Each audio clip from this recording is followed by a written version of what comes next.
नमस्कार दोस्तों, आपका स्वागत है मैदान जी के एक्सप्लेन चैनल पे, जहां हम हर विषय को सरल, आसान और डायग्राम की सहायता से समझते हैं। आज की इस वीडियो में हम पढ़ेंगे बायोलॉजी का टॉपिक कंकाल तंत्र यानी स्केलेटल सिस्टम, जिसमें हम जानेंगे मानव शरीर की सभी हड्डियों के बारे में। और दोस्तों लास्ट में हम कुछ प्रीवियस ईयर क्वेश्चन कवर करेंगे। तो आइए वीडियो को स्टार्ट करते हैं। आइए दोस्तों पहले समझते हैं कंकाल तंत्र यानी स्केलेटल सिस्टम होता क्या है। कंकाल तंत्र कहते किसे है? ठीक है, देखिए कंकाल तंत्र वह आंतरिक ढांचा है जो हमारे शरीर को आकार, सहारा और सुरक्षा प्रदान करता है। ठीक है, ये कंकाल तंत्र हमारे शरीर को आकार, सहारा और सुरक्षा प्रदान करता है। ठीक है, चलिए आगे देखते हैं। देखिए यह है हड्डियों, उपास्थि, स्नायु बंधन और संधियों से मिलकर बना होता है। ठीक है, यानी कंकाल तंत्र जो है ना हड्डियों, उपास्थि, स्नायु बंधन और संधियों से मिलकर बना होता है। ठीक है, मनुष्य के शरीर में 206 हड्डी होती है। ठीक है, और जन्म के समय 270 हड्डी होती है। कुछ हड्डियां आपस में जुड़ जाती है। ठीक है, कंकाल तंत्र के कार्य समझते हैं। देखिए दोस्तों, कंकाल तंत्र के कार्य क्या क्या है? शरीर को मजबूती और आकार प्रदान करना। ठीक है, यानी शरीर को मजबूती, आकार प्रदान करना कंकाल तंत्र के कार्य है। ठीक है, महत्वपूर्ण आंतरिक अंगों की रक्षा करना, यानी जो हमारे महत्वपूर्ण अंग है ना उनकी रक्षा करना। ठीक है, मांसपेशियों की सहायता से शरीर को गति देना। ठीक है, हड्डियों की मज्जा में रक्त कोशिकाओं का निर्माण करना। ठीक है, यानी जो हड्डी होती है ना, हड्डियों की जो मज्जा होती है उनमें रक्त कोशिकाओं का निर्माण करना। ठीक है, आइए दोस्तों आगे देखते हैं। देखिए टेंडन, टेंडन क्या है? हड्डियों को मांसपेशियों से जोड़ने वाला ऊतक है। ठीक है, ये टेंडन जो है ना हड्डियों को मांसपेशियों से जोड़ता है। ठीक है, और दोस्तों इसकी विशेषता क्या है? मजबूत, कम लचीला और कोलाजन रेशों से बना। ठीक है, नहीं टेंडन जो है ना मजबूत होता है, कम लचीला होता है और कोलाजन रेशों से बना होता है। ठीक है, टेंडन। आगे देखते हैं लिगामेंट। देखिए दोस्तों लिगामेंट क्या है? हड्डियों को हड्डियों से जोड़ने वाला ऊतक है। ठीक है, यानी लिगामेंट जो है ना हड्डियों को हड्डियों से जोड़ता है। ठीक है, और दोस्तों इसकी विशेषता क्या है? मजबूत और लचीला है, यानी लिगामेंट जो है ना मजबूत और लचीला होता है। ठीक है, और दोस्तों जोड़ों को स्थिरता प्रदान करता है। ठीक है, यानी जो जोड़ होते हैं ना, जॉइंट होते हैं ना, उनको स्थिरता प्रदान करता है। ठीक है, चलिए आगे देखते हैं। अस्थि यानी बोन। ठीक है, देखिए अस्थि एक प्रकार का कनेक्टिव टिश्यू यानी संयोजी ऊतक है। ठीक है, अस्थि बोन जो है ना कनेक्टिव टिश्यू यानी संयोजी ऊतक है। ठीक है, यह शरीर को सहारा, सुरक्षा और गति प्रदान करता है। ठीक है, यानी अस्थि जो है ना शरीर को सहारा, सुरक्षा और गति प्रदान करता है। ठीक है, अस्थि मज्जा, बोन मैरो में आरबीसी, डब्ल्यूबीसी का निर्माण होता है। ठीक है, यानी अस्थि मज्जा जो होता है ना बोन मैरो, उसमें आरबीसी, डब्ल्यूबीसी का निर्माण होता है।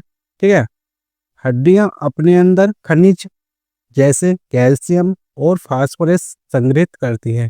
ठीक है, यानी हड्डियां अपने अंदर कैल्शियम, फास्फोरस, खनिज संग्रहित करती है। ठीक है, और दोस्तों अस्थियों में पाई जाने वाली कोशिकाओं को ओस्टियोसाइट कहते हैं। ठीक है, यानी अस्थियों में जो कोशिकाएं होती है ना उन कोशिकाओं को ओस्टियोसाइट कहते हैं। ठीक है, आइए दोस्तों आगे देखते हैं उपास्थि यानी कार्टिलेज। ठीक है, देखिए उपास्थि एक विशेष प्रकार का संयोजी ऊतक है यानी कनेक्टिव टिश्यू है। ठीक है, उपास्थि एक विशेष प्रकार का संयोजी ऊतक है। ठीक है, और दोस्तों इसका मुख्य कार्य क्या है? जोड़ों को नरम और लचीला बनाना। ठीक है, यानी जो जॉइंट होते हैं उनको नरम और लचीला बनाना।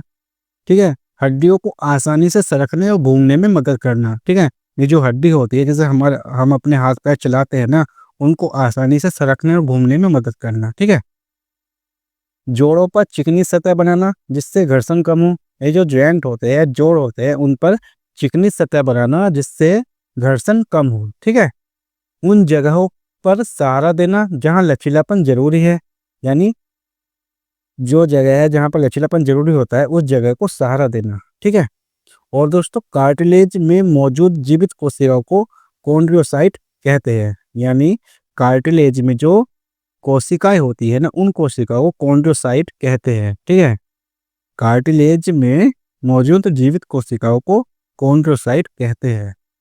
आइए दोस्तों अब देखते हैं कंकाल तंत्र कितने प्रकार के होते हैं। ठीक है, देखिए दोस्तों, कंकाल तंत्र मुख्य रूप से दो प्रकार के होते हैं, बाह्य कंकाल और आंतरिक कंकाल। ठीक है, देखिए दोस्तों, बाह्य कंकाल यह शरीर के बाहरी भाग में पाया जाता है। इस शरीर का बाहरी भाग जो होता है उसमें बाह्य कंकाल पाया जाता है। ठीक है, और पूरे शरीर या उसके कुछ हिस्सों को ढकता है, यानी पूरे शरीर या उसके कुछ हिस्सों को ढकता है। ठीक है, और दोस्तों इसके कार्य क्या है? शरीर को बाहरी चोट, सूखने और परजीवियों से बचाना।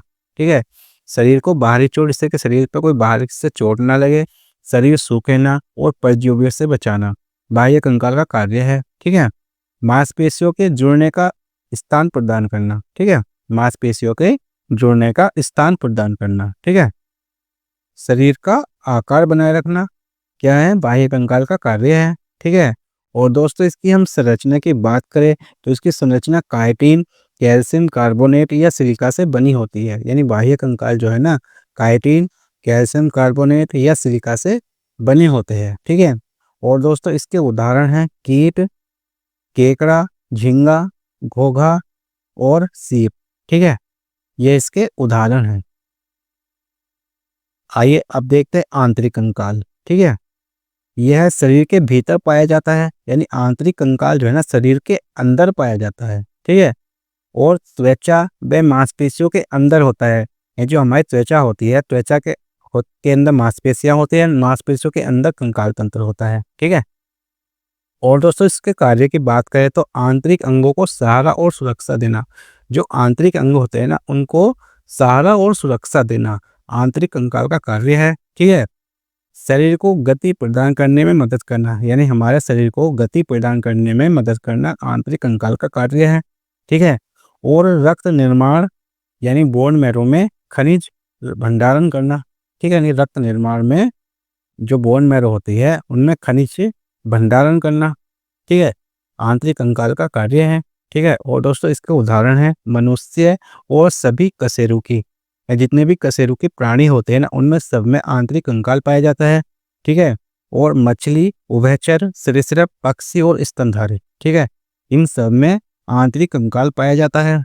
ठीक है, आइए दोस्तों अब पढ़ते हैं मानव शरीर का कंकाल तंत्र। ठीक है, देखिए दोस्तों, मानव शरीर के कंकाल तंत्र को दो भागों में विभाजित किया गया है, अक्षीय कंकाल यानी एक्सल स्केलेटन और अनुबंधी कंकाल यानी अपेंडिकुलर स्केलेटन। ठीक है, देखिए अक्षीय कंकाल में दोस्तों 80 हड्डी आती है और अनुबंधी कंकाल में 126 हड्डी आती है। ठीक है, अक्षीय कंकाल में खोपड़ी, कशेरुकदंड व पसलियां इनकी हड्डी आती है और अनुबंधी कंकाल में हाथ, पैर, बक्स व कुल्हा इनकी हड्डी आती है। ठीक है, चलिए अक्षीय कंकाल में जो 80 हड्डी आती है ना उनके बारे में पढ़ते हैं।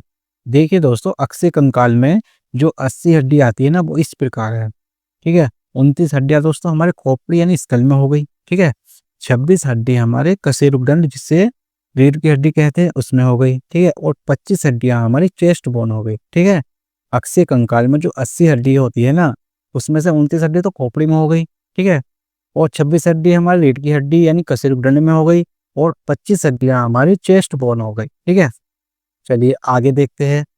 देखिए दोस्तों, खोपड़ी में जो 29 हड्डियां होती हैं उनके बारे में पढ़ते हैं। ठीक है, खोपड़ी को दो भागों में विभाजित किया गया है, मस्तिष्क पटल और मुख पटल। ठीक है, मस्तिष्क पटल जिसे क्रेनियम कहते हैं 8 हड्डी क्रेनियम में होती है। ठीक है, और ये हड्डियां हमारे मस्तिष्क की रक्षा करती है। ठीक है, और 14 हड्डियां दोस्तों मुख पटल में होती है। ठीक है, जो चेहरा बनाती है। ठीक है, और 6 हड्डियां दोस्तों हमारे कान में होती है। ठीक है, मनुष्य की सबसे छोटी हड्डी कान की हड्डी होती है जिसे स्टेप्स कहते हैं। ठीक है, आपको याद रखना है दोस्तों, मनुष्य के शरीर की सबसे छोटी हड्डी स्टेप्स होती है जो कान में होती है। ठीक है, और एक हो गई दोस्तों हमारी नेक बोन। ठीक है, तो दोस्तों ये हो गई हमारी 29 हड्डियां। ठीक है, आइए आगे देखते हैं। देखिए दोस्तों, कशेरुकदंड जो है ना रीढ़ की हड्डी, इसमें 26 हड्डियां होती है। ठीक है, रीढ़ की हड्डी शरीर को सीधा खड़ा रखती है और स्पाइनल कॉर्ड की रक्षा करती है। ठीक है, यानी कशेरुकदंड जो है ना इसमें 26 हड्डियां होती है और रीढ़ की हड्डी शरीर को सीधा खड़ा रखती है और स्पाइनल कॉर्ड की रक्षा करती है। ठीक है, आप देखते हैं चेस्ट बोन जिसमें हमारी 25 हड्डियां होती है। ठीक है, 24 हड्डियां दोस्तों हमारी पसलियां होती है यानी 12 जोड़े। ठीक है, और दोस्तों एक होती है ओरोस्टी स्टेरेनियम ठीक है, जो पसलियों को आपस में जोड़ के रखती है। ठीक है, तो दोस्तों ये थी अक्षीय कंकाल की 80 हड्डियां। ठीक है, आइए अब अनुबंधी कंकाल की जो 126 हड्डियां होती है उनके बारे में पढ़ते हैं। आइए दोस्तों, अनुबंधी कंकाल अपेंडिकुलर स्केलेटन, इसके बारे में पढ़ते हैं। ठीक है, देखिए अनुबंधी कंकाल अपेंडिकुलर स्केलेटन शरीर के अंगों और उनके जोड़ों से मिलकर बना होता है। ठीक है, यानी शरीर के अंग और उनके जोड़ से मिलकर अब अनुबंधी कंकाल यानी अपेंडिकुलर स्केलेटन बनता है। ठीक है, इसमें कुल 126 हड्डियां होती है जिन्हें मुख्यतः 4 भागों में बांटा गया है। ठीक है, शोल्डर बोन, शरीर में इनकी कुल 4 हड्डियां होती है। ठीक है, हैंड बोन, दोनों हाथों को मिलाकर कुल 60 हड्डियां होती है। ठीक है, हिप बोन, शरीर में इनकी कुल 2 हड्डियां होती है। और लेग बोन, दोनों पैरों को मिलाकर कुल 60 हड्डियां होती है। ठीक है, आइए दोस्तों आगे देखते हैं। देखिए शोल्डर बोन जो है, जिसे पेक्टोरल गर्डल भी कहते हैं, अंश मेखला भी कहते हैं। ठीक है, और इसे कंधे का गर्डल भी कहते हैं। ठीक है, 4 हड्डियां इसमें होती है। ठीक है, इनकी जो मुख्य हड्डियां होती है स्केपुला और क्लेविकल होती है। ठीक है, 2 हड्डी स्केपुला हो गई और 2 हड्डी क्लेविकल हो गई। ठीक है, टोटल 4 हड्डियां हो गई। ठीक है, शोल्डर बोन में 4 हड्डियां हो गई, 2 स्केपुला और 2 क्लेविकल। ठीक है, चलिए आगे देखते हैं। देखिए दोस्तों हैंड बोन, ठीक है, इसमें 7 हड्डियां होती है। ठीक है, प्रत्येक हाथ में 30 हड्डी, दोनों को मिलाकर 60 हड्डी। ठीक है, देखिए एक हड्डी तो हमारी ह्यूमरस हो गई। ठीक है, एक हड्डी रेडियस हो गई, एक हड्डी अल्ना हो गई, छोटी उंगली की और अग्रभुजा। ठीक है, 8 हड्डी हमारी कार्पस हो गई, कलाई की जो हड्डी होती है। ठीक है, 5 हड्डी हमारी मेटाकार्पस हो गई जो हथेली में होती है। ठीक है, और 14 हड्डी हमारी फेलेंजेस हो गई जो उंगलियां में होती है। ठीक है, तो टोटल ये 30 हड्डियां हो गई एक हाथ की। ठीक है, और दोनों हाथों की मिलाकर 60 हड्डियां हो गई। ठीक है, चलिए आगे देखते हैं। आगे है हिप बोन। ठीक है, इसे श्रोणी गर्डल भी कहते हैं। ठीक है, यानी हिप बोन को श्रोणी गर्डल भी कहते हैं। ठीक है, शरीर में इनकी कुल 2 हड्डियां होती है। ठीक है, आइए दोस्तों आगे देखते हैं लेग बोन्स, पैरों की हड्डियां। ठीक है, दोनों पैरों को मिलाकर कुल 60 हड्डियां होती है, प्रत्येक पैर में 30 हड्डियां। ठीक है, देखिए एक हड्डी दोस्तों हमारी फीमर की हो गई, शरीर की सबसे लंबी और मजबूत हड्डी होती है। ठीक है, आपको याद रखना है शरीर की सबसे लंबी और मजबूत हड्डी कौन सी होती है? फीमर। ठीक है, एक हड्डी दोस्तों पटेला हो गई। ठीक है, घुटने की टोपी कहलाती है और घुटने के जोड़ की सुरक्षा करती है। ठीक है, ये पटेला हड्डी जो है ना, घुटने की टोपी होती है और घुटने के जोड़ की सुरक्षा करती है। ठीक है, एक हड्डी टिबिया हो गई। ठीक है, पिंडली की मुख्य हड्डी होती है और भार सहन करती है। ठीक है, एक हड्डी फिबुला हो गई। ठीक है, और दोस्तों 7 हड्डी टार्सल हो गई। ठीक है, टखने की हड्डियां कहलाती है और पैर को लचीलापन देती है। ठीक है, और 5 हड्डियां मेटाटार्सल हो गई। ठीक है, पैर के मध्य भाग में होती है। ठीक है, और 14 हड्डियां फेलेंजेस हो गई। ठीक है, पैर की उंगलियों की हड्डियां। ठीक है, तो दोस्तों हड्डियों के नाम थोड़े से टफ है, आपको याद रखने हैं। ठीक है, तो दोस्तों इस तरह से 30 हड्डियां हो गई एक पैर में और दोनों पैर में मिलाकर टोटल 60 हड्डियां हो गई। ठीक है, आपको ये हड्डियों के नाम याद रखने हैं, परीक्षा में पूछे जाते हैं। ठीक है, चलिए आगे देखते हैं। आइए दोस्तों कुछ इंपॉर्टेंट पॉइंट्स है उनको देख लेते हैं। ठीक है, देखिए मनुष्य की खोपड़ी के नीचे एक छिद्र होता है जहाँ से स्पाइनल कॉर्ड गुजरती है, इसी छिद्र को महारंध्र कहते हैं। ठीक है, यानी मनुष्य की खोपड़ी के नीचे एक छिद्र होता है जहाँ से स्पाइनल कॉर्ड गुजरती है और दोस्तों इसी छिद्र को महारंध्र कहते हैं, आपको याद रखना है। ठीक है, आइए दोस्तों आगे देखते हैं। देखिए साइनोवियल द्रव, साइनोवियल द्रव क्या है? हड्डियों के जोड़ में पाए जाने वाले द्रव को साइनोवियल द्रव कहते हैं। ठीक है, जो हड्डियों को आसानी से मोड़ने और घर्षण कम करने में मदद करता है। यह द्रव साइनोवियल झिल्ली द्वारा उत्पन्न होता है। ठीक है, मनुष्य के शरीर की सबसे छोटी हड्डी स्टेप्स है, यह मध्य कान में पाई जाती है। ठीक है, मनुष्य के शरीर की सबसे छोटी हड्डी स्टेप्स है और यह मध्य कान में पाई जाती है। ठीक है, आपको याद रखना है दोस्तों, कभी कभी क्वेश्चन आता है कि मनुष्य के शरीर की सबसे छोटी हड्डी कौन सी है, तो आपको याद रखना है स्टेप्स है जो कान के मध्य में पाई जाती है। ठीक है, देखिए मनुष्य के शरीर की सबसे बड़ी हड्डी फीमर है। ठीक है, आपको यह भी याद रखना है मनुष्य के शरीर की सबसे बड़ी हड्डी फीमर है, क्वेश्चन में पूछा जाता है। ठीक है, यह जांघ की हड्डी होती है। ठीक है, आपको यह भी याद रखना है जांघ में होती है फीमर हड्डी। ठीक है, चलिए अब आगे कंकाल तंत्र के आधार पर कुछ प्रीवियस ईयर क्वेश्चन देखते हैं जो परीक्षा में पूछे गए हैं। क्वेश्चन है मानव शरीर में कुल कितनी हड्डियां होती है? मानव शरीर में कुल कितनी हड्डियां होती है? तो दोस्तों मानव शरीर में 206 हड्डी होती है। राइट आंसर ऑप्शन भी बिल्कुल सही है, 206। ठीक है। नेक्स्ट क्वेश्चन है, नवजात शिशुओं में हड्डियों की संख्या लगभग कितनी होती है? नवजात शिशुओं में हड्डियों की संख्या लगभग कितनी होती है? तो दोस्तों नवजात शिशुओं में हड्डियों की संख्या 300 होती है। राइट आंसर हो जाएगा इस क्वेश्चन का ऑप्शन सी 300। ठीक है। नेक्स्ट क्वेश्चन है, मनुष्य की खोपड़ी में कितनी अस्थियां होती है? मनुष्य की खोपड़ी में दोस्तों 22 अस्थियां होती है। राइट आंसर हो जाएगा इस क्वेश्चन का ऑप्शन है 22। ठीक है। नेक्स्ट क्वेश्चन है, शरीर की सबसे लंबी हड्डी कौन सी है? शरीर की सबसे लंबी हड्डी कौन सी है? तो दोस्तों शरीर की सबसे लंबी हड्डी फीमर हड्डी है। राइट आंसर हो जाएगा इस क्वेश्चन का ऑप्शन सी फीमर। ठीक है। नेक्स्ट क्वेश्चन है, अस्थियों एवं मांसपेशियों को आपस में कौन जोड़ता है? अस्थियों एवं मांसपेशियों को आपस में कौन जोड़ता है? तो दोस्तों टेंडन जो है ना, अस्थियों एवं मांसपेशियों को आपस में जोड़ता है। ठीक है। राइट आंसर होगा इस क्वेश्चन का ऑप्शन भी टेंडन। ठीक है। नेक्स्ट क्वेश्चन है, मनुष्य में पसलियों के कितने जोड़े होते हैं? तो दोस्तों मनुष्य में पसलियों के 12 जोड़े होते हैं। राइट आंसर हो जाएगा इस क्वेश्चन का ऑप्शन सी 12। ठीक है। नेक्स्ट क्वेश्चन है, कौन सी अस्थि मानव कान का हिस्सा नहीं है? ठीक है। कौन सी अस्थि मानव कान का हिस्सा नहीं है? तो दोस्तों फीमर हड्डी जो है मनुष्य के कान में नहीं पाई जाती है, जांघों में पाई जाती है। तो राइट आंसर होगा इस क्वेश्चन का ऑप्शन डी फीमर। ठीक है। नेक्स्ट क्वेश्चन है, निम्नलिखित में से कौन सी हड्डी पैर में नहीं पाई जाती है? ठीक है। तो दोस्तों ह्यूमरस हड्डी जो है ना वो पैर में नहीं पाई जाती है, हाथ में पाई जाती है। तो राइट आंसर होगा इस क्वेश्चन का ऑप्शन सी ह्यूमरस। ठीक है। तो दोस्तों यह था हमारा कंकाल तंत्र के आधार पर फुल वीडियो।